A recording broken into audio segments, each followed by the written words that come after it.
मेरा नाम आशुष सिंह है, मगर यहाँ ये फ़र्क नहीं पड़ता कि मेरा नाम क्या है और मेरी पहचान क्या है। फ़र्क इस बात पर पड़ता है कि मैं क्या कहने जा रहा हूँ।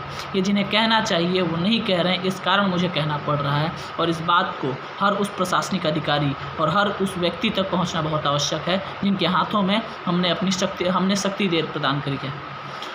आज मेरे ज़िले में लॉकडाउन के 21 दिन पूरे हो चुके हैं और कल हमारे कलेक्टर महोदय ने ये आदेश पारित किया कि लॉकडाउन को और 10 दिनों के लिए बढ़ाया जा रहा है, अर्थात कुल 32 दिनों का लॉकडाउन होने जा रहा है।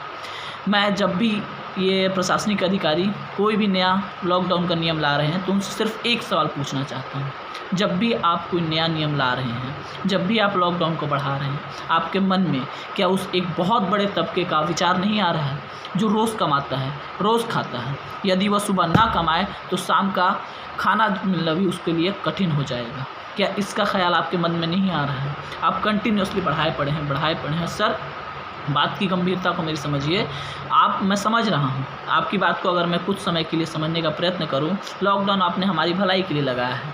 सर, लॉकडाउन 14 अप्रैल को लगाया गया था, तब हमारे ज़िले में 300 से 400 केसेस आ रहे थे और आज 21 दिनों के बाद 1100 से 1200 केसेस प्रतिदिन आ रहे हैं। तो लॉकडाउन कहाँ तक सफल हुआ? ये सवाल है मेरा छोटा सा, कृपया इसका जवाब प्रदान कीजिए। और यदि आप लॉकडाउन लगाने के बाद भी ये नहीं रोक पा रहे हैं तो क्या मतलब है सर? लॉकडाउन लगाया भी आपने, आर्थिक रूप से भी हम टूट गए और उसके बाद भी बीमारी से छुटकारा नहीं मिल रहा है, तो कैसे कर सकते हैं सर हम? चलिए, हम आपकी सराहना करते हैं, आप कुछ तो प्रयास कर रहे हैं हमारे लिए। लेकिन सर, यहाँ पे आपके मन में विचार ये आता होगा कि जो ये तबका है बहुत बड़ा, कहीं ना कहीं से कर्ज ले ले।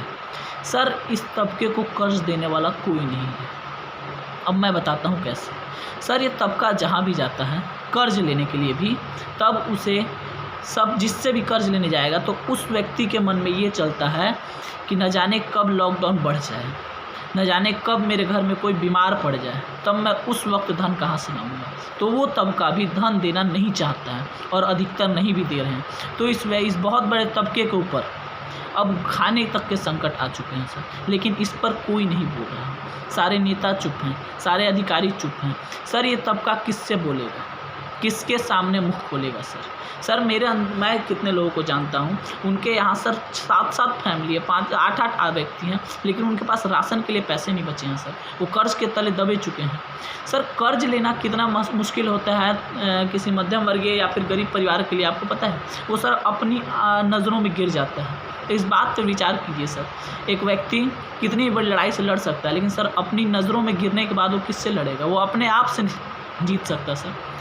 तो इस बात पर विचार कीजिए सर। मैं मानता हूँ कि आप लोगों के मध्य भी बहुत सी समस्याएं हैं, आप लोग के पास भी बहुत दबाव है, लेकिन सर एसी में बैठ के ये फैसला करना कि लॉकडाउन बढ़ाया जा रहा बहुत आसान है, मगर जब ज़मीनी हकीकत पे आइएगा तो आपको सच्चाई का अंदेशा लगेगा। धन्यवाद। आगे मैं सिर्फ एक बात कहना चाहूँगा सर, भूख से मरना ज़्यादा कठिन है, ज़्यादा दुखदाई है महामारी से मरने की तुलना में। तो लॉकडाउन को अंतिम निर्णय मानते हुए सर लॉकडाउन मत लगाइए। कृपया कर कुछ अन्य मार्ग की तलाश कीजिए आगे।